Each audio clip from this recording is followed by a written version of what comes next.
இப்போ இருக்கக்கூடிய களச்சூழலை பயன்படுத்தி பிரசாந்த் கிஷோருடைய வியூகத்தை பயன்படுத்தி நம்மளால் ஆட்சி அமைக்க முடியும் அப்படின்னு விஜய் தீர்க்கமாக நம்புறாரா?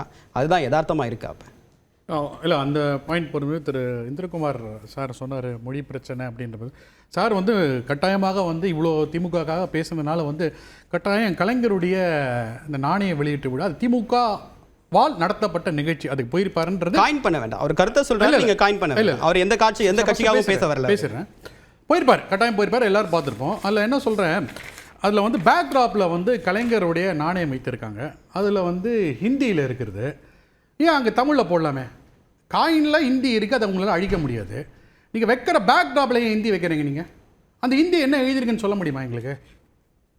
நீங்கள் எல்லாரும் வாங்கிட்டு போனீங்களா காயினில்? அந்த காயினில் ஹிந்தியில் என்ன எழுதிருக்குன்னு சொல்லி கொடுங்க. தெரியாது. இதுல இருந்து என்ன தெரியுது? அவங்க இந்தியை எதிர்க்கல, திணிப்பதான் அவங்க எதிர்க்கறாங்க. அவங்களுக்கா பேசுறீங்க? இல்ல நீங்க கருத்து இருக்குல்ல, அவங்களுடைய கருத்து தான் நான் சொல்றேன். என் கருத்தை நான் சொல்றேன். நான் பேசுறேன்.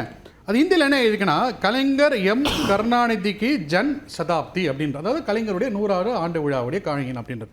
இப்போ இவங்க நடத்துற நிகழ்ச்சியில் அந்த இடத்துல இந்திய அழிச்சிட்டு கூட வைக்கலாம், இல்லை அந்த இடத்துல வந்து வேற கூட வைக்கலாம், ஆனால் வைக்கிறாங்க. ஸோ இதுதான் வந்து விஜயும் சொல்றாரு. என்னோட பாயிண்ட், திமுக எந்த மொழியும் தனிப்பட்ட முறையில் எதிர்க்கவில்லை என்று நவநீதம் கொடுத்த ஒப்புதலுக்கு முடிக்கிறேன். அடுத்தது இப்போ எதுக்கு, இப்போ ஹவுகிப்னு ஒருத்தர் இருக்கார், மேகாலயில எங்கேயோ இருக்கார், ஹக்டோம் ஹைகிப் அப்படின்னு ஒருத்தர் இருக்கார். அவருக்கு வந்து பேரறிஞர் அண்ணா பற்றி எப்படி தெரியும்?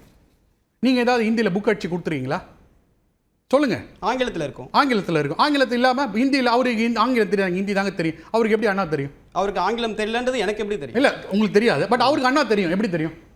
நாடாளுமன்றத்துக்கு போயிருக்காரு, பல மேடைகளில் பேசியிருக்காரு, உலக புகழ் பெற்றவர், அவ்வளவு மேடைகள் பேசியிருக்காரு. இதுக்கு மேல எப்படி தெரிஞ்சுக்க வேண்டும்? ஒரு அரசியல் தலைவருக்கு அண்ணாவை தெரியல. ப்ளீஸ், 5 ரூபாய் காயின்ல பேரறிஞர் அண்ணா போட்டு கொடுத்துருக்காங்க, ஹிந்தியில் போட்டு, அப்போ அவருக்கு தெரியும். இதான் லாஜிக்.